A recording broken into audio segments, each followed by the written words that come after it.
The world of Little Nightmares is a metaphor for a totalitarian world that erases your personality. The general through line is we are all kids deep inside. Therefore, every new important step in our life seems to be a little nightmare. Additionally, there is a trailer of Little Nightmares that was uploaded on the Bandai Namco account, with the explanation that nightmares come in different ways. We may forget them, but they stay with us forever. I strongly believe that it supports my point of view, but you decide I'm right or wrong. Before we dive into the explanation, I want you to keep in mind an idea that the signal tower is a residence for a thin man or big brother, who is an almost mythical person or a group of people who control everything, have eyes and ears on every wall, so the tower and thin man are mixtures of a total control and source of evil, as in the novel Running Man or The Dark Tower of Stephen King, 1984 novel of George Orwell or Equilibrium movie, plenty of examples. And this world of Little Nightmares has its own rules. To survive you mustn't be different, that's simple.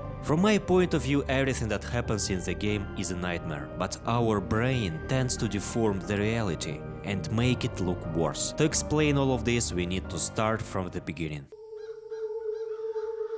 You see, Mona appears in a game via the TV box. Many can say that it's a time loop of becoming from a small boy to a spooky thin man. I agree, and also I will add that we get in our nightmares in many ways, mostly without any reason, just spawned in middle of a dark forest. If you remember your nightmares, think, how did it start? So why is Mona a chosen one? In the description of Mona on the official website there are words: as the world buckles under the relentless pulse of the signal tower, Mona takes refuge where he can. His thin paper mask offers some respite, helping him forget that the world outside hates him and wants him to fail, but he can't stay hidden forever. These words look strange as the system here doesn't hate as well as people, but they try to consume, digest and destroy your identity in different ways. So as I see it, that's the reflection of a real world that Mona sees every day. But Mona isn't a weakling one. He is ready to fight. He doesn't want to lose his identity. He doesn't want to become a blank copy of others. And where others lost, he begins his way alone in the dark until he meets her.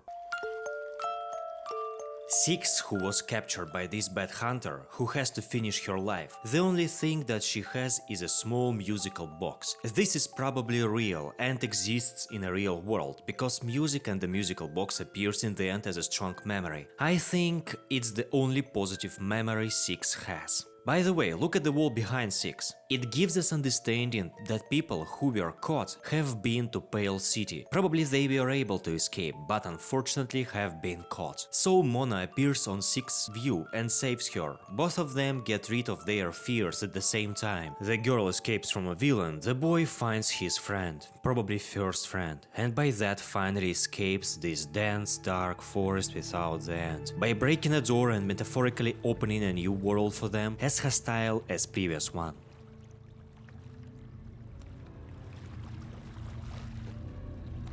Finally, they arrive to Pale City. On their way to school through deserted streets, they end up in a bar, with only clothes of people inside. In my opinion, the clothes are a representation of a human being that children will become in the future, so empty and dull inside that only clothes can show their way of expressing themselves. And anyway, even their clothes say nothing about their real self. Further, in the building there are plenty of broken TV boxes and only one which is still working. Mona touches it and process of brainwashing begins. Seeds of giving up are already growing inside him, but Six is always there for him to save Mona from corruption.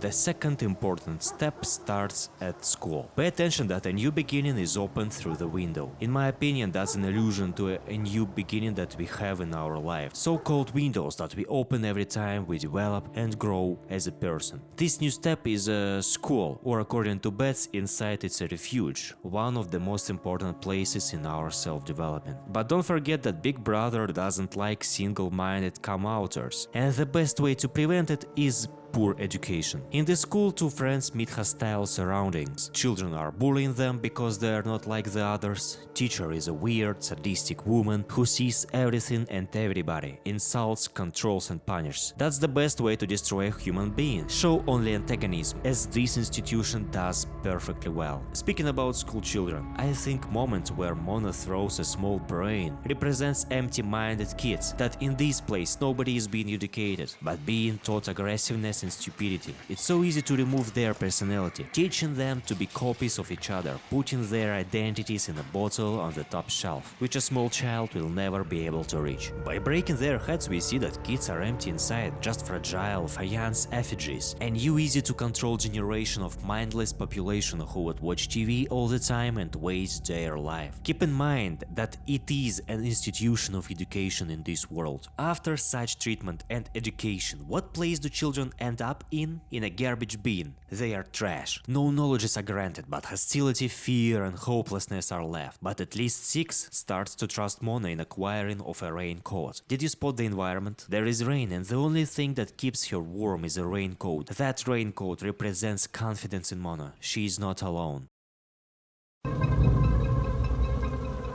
The next step starts to a hospital, morgue, clinic and prison at the same time. The darkest institution in this world, society. The disabled who are injured and those who manage to go through school and save some of their human traits, probably those who want to be somebody or change their appearance to look special. Fortunately, doctor has an option for those people, removing their hearts to make mannequins. Such people have no future in this society. Everybody must obey and look alike. They must be changed, probably against their will. Those who had power and will to fight are going to be executed. Mona takes big risks going alone through the darkness, finding necessary details, leaving 6 in safe. I think it's a metaphor to a man's role in relationships. Sometimes we sacrifice ourselves to provide with everything necessary, our nearest and dearest. If we take a look at all actions that Mona has made through the game, we understand that he puts himself in danger to save 6, because who else would do that? And an interesting detail. I think the torch represents a silver of light in the darkness. His loyalty, or maybe love to 6, lights the way out to keep sanity and not surrender under the pressure of social weight.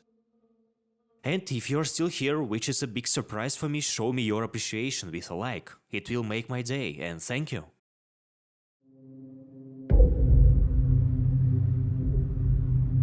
And that leads us to the final institution, an institution of family. People here don't care about anything. The only thing they have is a TV. That is an only real source of information, as in 451 Fahrenheit by Ray Bradbury. Everybody believes it and is ready to die for it without hesitation. The rock who doesn't want to see the truth, as their eyes are closed forever. I find it odd that these blind creatures have alcohol to drink, so there are addictions that habitate their thoughts. Not including the signal tower. Sounds real even about our life, doesn't it? People in families are rarely pay attention to something except for their favorite hobby. The only thing that can attract their attention is switching off a TV box. But in this case, the only thing that may happen is screaming and fighting. The moment where Thin Man catches 6 represents the system of total control, the moment where Mona gave up under the pressure of the system. He couldn't stop Big Brother, so he has a choice: give up or infiltrate the tower to save his love. I find the moment where Thin Man chases Mona rather interesting, because Mona tries to fight with the system and chase away thoughts about surrender. When he comes closer, the thoughts are getting stronger, as it's easier to give up, as you cannot save this world and fight the system. Thin Man proved that with 6. But again, Mona is a very single-minded person. He fights his negative thoughts and wins. The events that happen in the signal tower seem to happen in 6's brain, exactly where she became a monster. As in books I mentioned before, governments try to brainwash people to make them equal to the society. The same happens in 6's mind. They make Mona the worst enemy of hers. When Mona destroys the musical box, it's some sort of replacing memories, as Mona becomes a villain, a destroyer of her heart's blood, an attacker of her sacred thoughts. In my opinion, that's why 6 didn't help Mona in the end. It destroyed the last spark of Mona's will. Eyes everywhere remembered him people who accepted the current state, who hated Mona because he didn't. He was special, they wanted him to fail, and unfortunately he did. He easily gave up to the point of no return, stopped fighting and accepted the system. He became Thin Man, Big Brother, a part of a group which controls people. So if we're talking about loops, I believe in this theory. There were a lot of brave hearts, says Mona, but society lives and heroes fail, and therefore obey. There will be another hero who will depart to the distant forest to find like-minded rebels, but probably all of them will fail in the end.